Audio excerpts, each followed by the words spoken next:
बच्चों, तुम्हें पता है लॉकडाउन के दौरान जब लोगों का बाहर निकलना बिल्कुल बंद हो गया था तो उसका लोगों की सेहत पर बहुत ज़्यादा बुरा असर पड़ा। एक बार एक लड़की थी जिसका नाम रिया था। वो दिल्ली में रहती थी। उस टाइम दिल्ली के हालात बहुत ज़्यादा बिगड़े हुए थे। कोरोना के रोज़ ही बहुत सारे केसेस आ रहे थे और वो तेजी से फैल भी रहा था। अच्छा दादाजी, फिर क्या हुआ? रिया को उस वक्त तक कोई बीमारी नहीं थी। वो एकदम हेल्दी थी।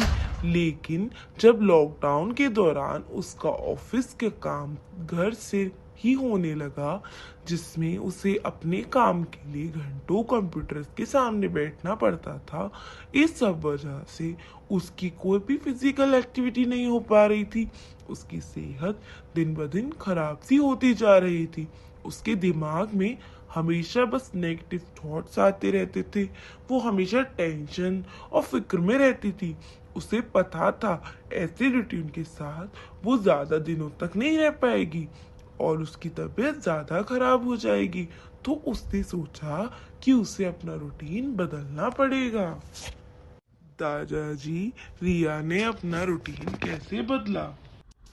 रिया ने अपनी ये प्रॉब्लम अपने एक दोस्त आदित्य को बताई। आदित्य ने उसे बताया कि वो भी शुरुआत में वर्क फ्रॉम होम की वजह से काफ़ी समय तक इस तरीके की चीज़ों से परेशान हुआ था, पर फिर उसने योग करना शुरू किया और उसके घर वालों ने भी इस परेशानी भरे समय में ठीक रहने के लिए योग करना शुरू कर दिया है। कुछ टाइम बाद आदित्य ने ये फील किया कि उसे योग से बहुत मदद मिली है। अब आदित्य ने रिया को कुछ ऑनलाइन प्रोग्राम्स के बारे में बताया और रिया ने भी योग करना शुरू कर दिया। पहले तो रिया को योग की ज़्यादा जानकारी नहीं थी, पर धीरे धीरे उसने योग के बारे में और ज़्यादा सर्च करना शुरू कर दिया। तो उसे YouTube पर एक अखंड योग प्रोग्राम के बारे में पता चलता है, जो कि department of physical education AMU university के जरिए लॉन्च हुआ है। इस प्रोग्राम को कोई भी घर बैठे ही ज्वाइन कर सकता है। अब रिया ने अपने बिजी शेड्यूल से रोज 20 से 30 मिनट का टाइम निकाल कर उस चैनल से योग सीखना शुरू कर दिया। दादाजी, फिर क्या हुआ?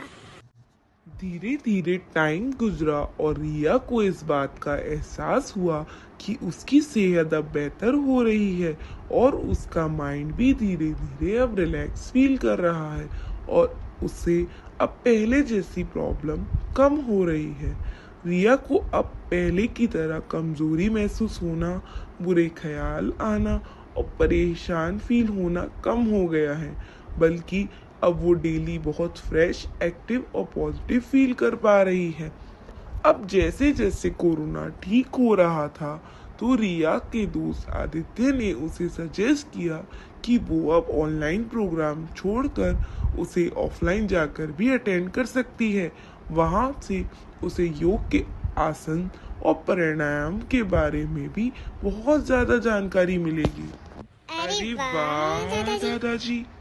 हाँ, कुछ वक्त पहले तक रिया को लगता था कि योग बस फिजिकल हेल्थ के लिए होता है, पर जैसे जैसे वो और योग के बारे में सीखती है तो उसे पता चलता है कि योग अपने माइंड की क्लियरिटी और एक अच्छी मेंटल हेल्थ के लिए भी बहुत ज़रूरी है।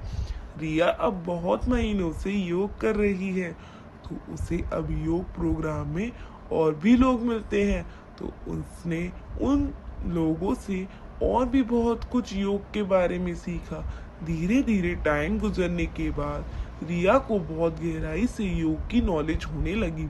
उसने अपनी फैमिली और फ्रेंड्स को भी योग के बारे में बताना शुरू कर दिया, जिससे उन सभी लोगों को कोविड के डर और परेशानी के माहौल में भी अब पॉजिटिव, स्ट्रॉन्ग और एक्टिव महसूस होता है।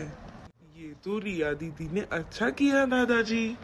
हाँ हाँ दादाजी। फिर क्या हुआ दादाजी?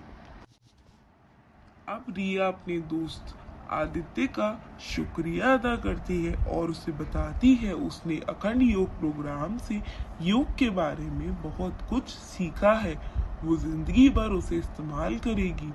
रिया उससे कहती है कि अब योग करना उसकी जिंदगी का एक जरूरी हिस्सा बन गया है।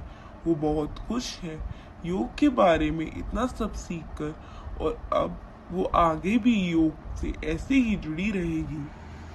अरे वाह! तो दादाजी, योग हमें सिर्फ एक अच्छी फिजिकल हेल्थ ही नहीं देता, बल्कि ये हमें मेंटली भी स्ट्रांग बनाता है। आप यही कहना चाहते हैं ना? हाँ हाँ मेरी